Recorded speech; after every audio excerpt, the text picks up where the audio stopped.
guys, it's Josephine from the Pointe Shop, and we're talking about advanced customization for your pointe shoes. We're having so much fun. I'm here with Shelby Williams, better known as Biscuit Ballerina. If you don't already follow her, please go follow her because her feed is hilarious. Her personal page is also Shelby's Biscuit Life. So if you want to see more serious ballet, that's where you should go, because Shelby's a beautiful dancer, and we're going to be talking about how to customize your shoe if you're a professional dancer or if you're on track to become a professional dancer. This is not for your first pair of pointe shoes. Thank you so much for being here. Thank you for having me. So let's talk about all of your pointe shoes. We have several of your shoes here, and then the customizations that you have for your shoes. So tell us about the type of pointe shoe that you wear and what you do to them. Okay, so I wear Freed of London. I've worn many different types of shoes as I was going from being a student to being a professional, but in the end I found that these worked best for me. Freeds do tend to break down a little bit faster than other shoes, but for me as a professional, that's really necessary because I need to go from doing rehearsal in the studios to stage with shoes that can be ready in a day or two. And my company's constantly providing me with shoes. So the cost of replacing shoes is not a burden on me in any way. Right, because how quickly do you go through the shoes? On kind of slow periods where I'm not doing a lot of point work, I go through about one pair a week, but on times where we're doing a lot of intense point work all day, the whole time, I probably go through about 3 pairs a week, maybe 4. So you heard that, ballerinas. You can go through pointe shoes 2 to 3 times a week. So if you do these customizations, it's going to go a little bit faster. Shelby gets free pointe shoes from her company. You probably don't, so keep that in mind when we're talking about these customizations. Budgeting is important. That's true. Yeah. That's like half of your ballet budget goes to pointe shoes, basically. So exactly. So I do different things with my shoes depending on what I'm going to be dancing, and I don't think there's one way to prepare a shoe for everything. Different roles require different things. So, a time when I'm dancing a lot on point and doing maybe partnering work, I don't want a soft shoe. I want something that's harder, that's going to support me when I'm spending so much time up on point. But when I'm doing things like something really heavy and petit allegro, like Bournonville or any kind of other little jumpy, quick piece, I like to have my shoes very soft, almost to the point that I probably shouldn't be wearing them. So I do different things. This is a pair that I haven't done anything to yet. So pretty when they're new. Yeah, they're so shiny. So shiny. That goes away so quickly. Oh, yes. One class. So I usually something I do with every pair is I do have them customized already. So I went and got measurements done so that I know the length of the vamp, the heel, the side, and then whether I chose to have a V shape or rounded vamp. And I go with a V shape because for the line of my foot, it just looks better. And I have them 3/4 already. So if I were to open this up, you already see that part of the shank goes all the way to the end, but the rest of it stops earlier. Mm-hmm. So that's how I have my shoes prepared. And sometimes if it feels like they're a little bit stiff, I'll cut them down a little more so that it really shapes to my arch and where it is. And then the next thing I do is I tend to cut the outside, the back as well, because I don't have really high arches that will bend shoes as easily as some others. So I do, with a X-Acto knife, I cut out a little part of my shank there, and then that gives it on the outside less resistance, and then it shapes the shoe already, and then I can cut it like this and go on stage immediately, where if I didn't, I probably wouldn't be able to mold them with my feet as quickly as I would like to and have them stage ready on that same day. So I have a knife. You just take a box cutting knife and go ahead and open up the shank and then find where your arch has its highest point, and then find that same point in the shoe, and that's where you want to kind of bend the shank. And if you need to cut it, then just go ahead and draw a line, cut through it with the knife and tear that off. But then I also cut on the outside, which is at the same point on the outside shank. And I just bend. I usually put it on my foot first, see where it hits naturally in my arch, make a mark, and then I turn it back around and I bend it at where the mark was, and then I just cut 2 angles in towards each other, and usually a little piece falls out, and I pull that away, and then I have this type of a cut. Yeah, so even with a customized shoe from Freed of London, Shelby still has to do more things to her shoe to make it look perfect. Yes, exactly. Some people are just blessed and they can wear shoes straight out the box. But I would say most professional dancers have their own little alterations that they do when they get in their shoes. The other way to cut my shoes, which I learned from a dancer in my company, is to cut not a small sliver, but a slightly shallower, wider sliver, so that when the shoe bends, rather than bending at a sharp angle like it can with these, when I cut it that way, rather than looking like a 7, it kind of rounds it out so that when the shoe bends, you have a nice rounded instep. And so same thing, finding where that hits on your arch, and then making a little mark of where that peak in the arch is, and then widening it out and cutting a mark, maybe an inch, not even an inch wide, top and bottom, and you cut at an angle in, and then bending it and kind of, I like to saw because sometimes slicing, it's scary because if you're never cut close to your legs, always at a distance. But when you cut, you try to slice, it can slice off and then end up hitting the ground. So I like to do it in a sawing motion, that I extend out the knife like this, and then I just do a little like saw back and forth, like there. And it's also really important to know that if you are using an X-Acto knife or a box cutter, then you should have a parent with you if you are making these customizations, because you can slice off a piece of something that you don't want to be sliced off. Yeah, I know a couple of dancers who made the mistake of trying to cut it in their lap and then ending up cutting their hand or cutting their leg. So you always, if you're gonna make any cuts in your shoes in the shank, you wanna have it on a flat surface, not a hardwood floor. So don't destroy your parents' house. Preferably somewhere, go outside and make the little marks. And then I find the safest way is doing this little sawing motion to slowly cut off parts of it. And this is like thin little bits of it come out until it's shallow. You don't want to cut too deep because you don't want to cut into the stitching. So the whole thing you need to take care of is not cutting all the way through the shank. You're just taking off a layer so it's a little bit more flexible. Yeah, I've never actually seen this before, so it's kind of cool. It gives you a little bit more custom and like a little bit more depth in your dancing. It's like rounder and prettier. And I like that it has a wider range of where it bends rather than just feeling an exact place like, oh, it's bending here. Yes. And you have to be quite strong to wear shoes that are this soft. Like you love these soft shoes. Some of these shoes, I can't believe you can even dance in them. Like, look at this. Like, she can dance in this. This is amazing. But that's always been my thing as a dancer is I haven't had the greatest feet that are the most flexible, but I've always had strong feet because I did so many strengthening exercises to prepare myself for Pointe and to also try to improve how well I could work through my shoes.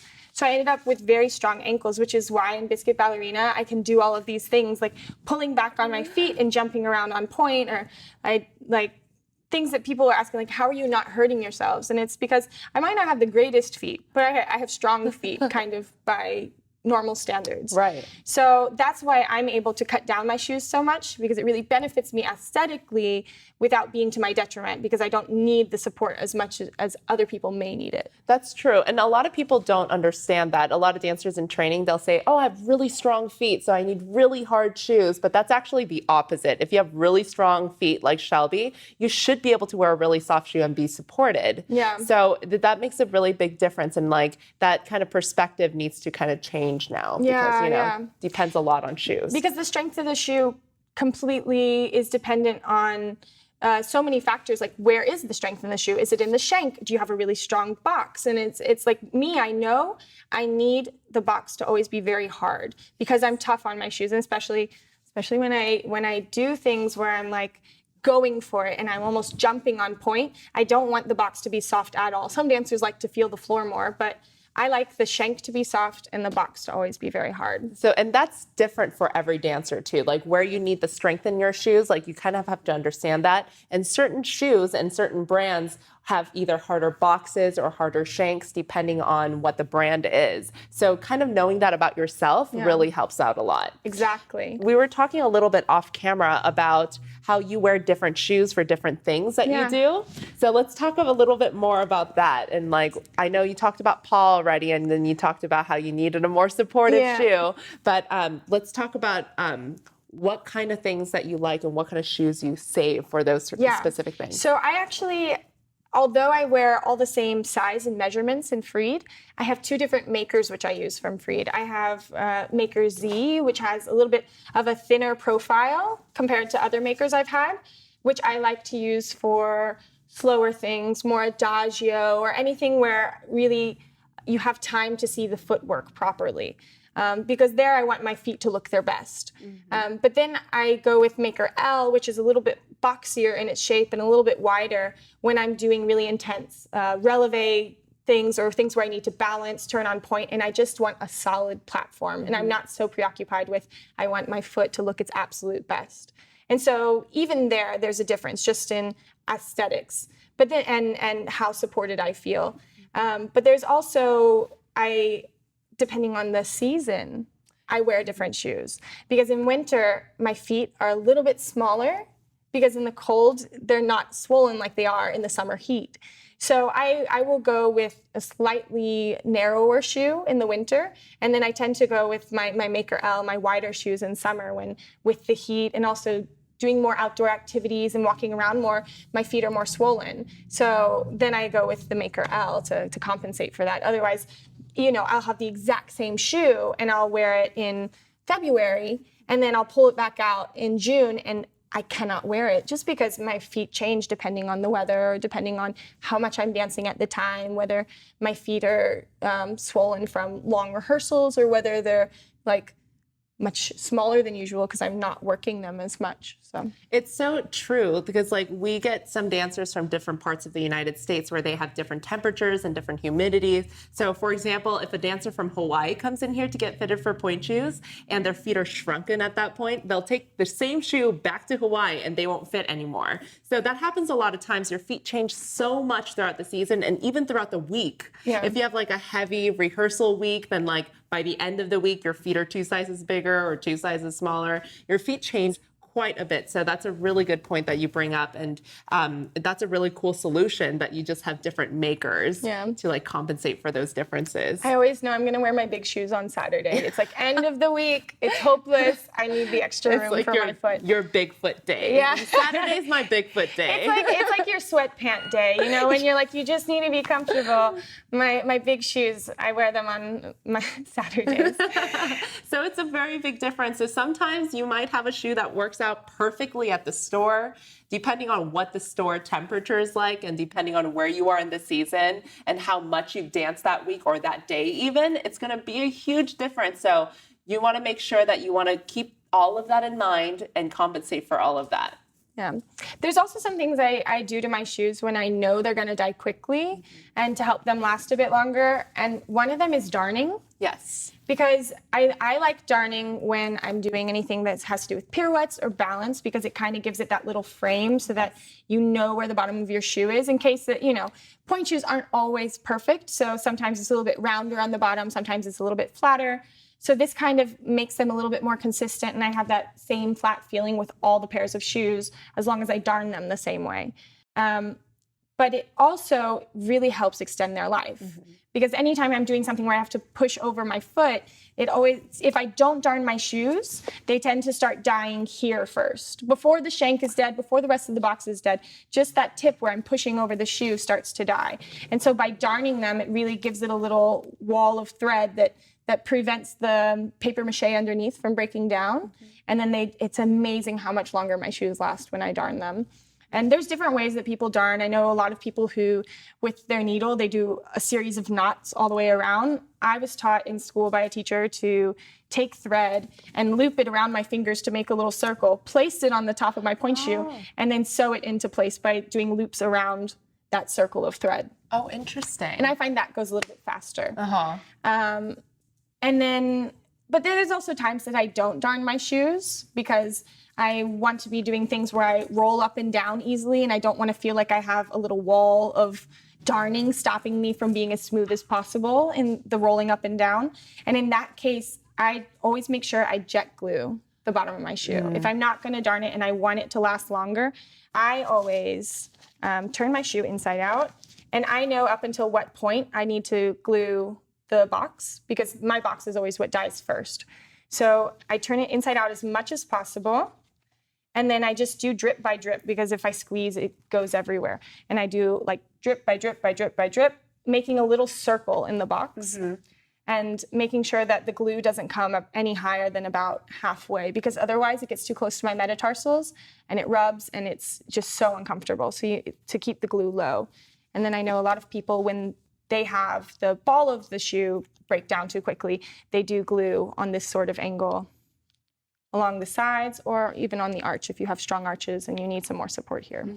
So for those of you who are not familiar with jet glue, this is just something that makes your shoes a little bit harder and makes it a little last a little bit longer. But everybody breaks their shoes a little differently. Some people will break the box first, like you. Some people will break the shank first. So depending on where you break your shoes, that's where you want to glue your shoes. So you have to kind of figure out where you break your shoes first before you determine where you need this, because if you go crazy and just glue all your shoes, it's just going to turn into a rock, and that's not fun. It's painful. It's really painful if you glue it in the wrong place. Right. So check your shoes first and see right. what's naturally breaking down, rather than assuming, oh, everyone's gluing their shank, I should glue my shank. I've done that before as a student, and then I couldn't get over my shoes.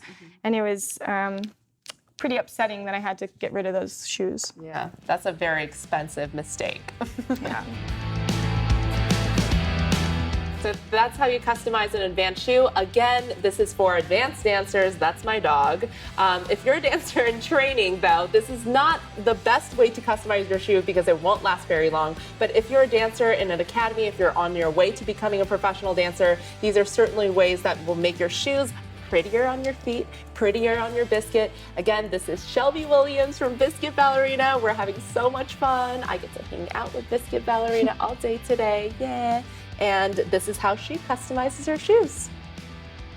Okay, kisses. Good job, kisses.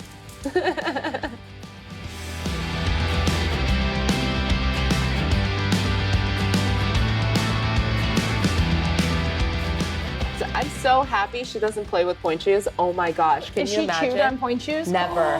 Oh my gosh, I would have gone out of business if she would have chewed on pointe shoes. Thank goodness she doesn't do that.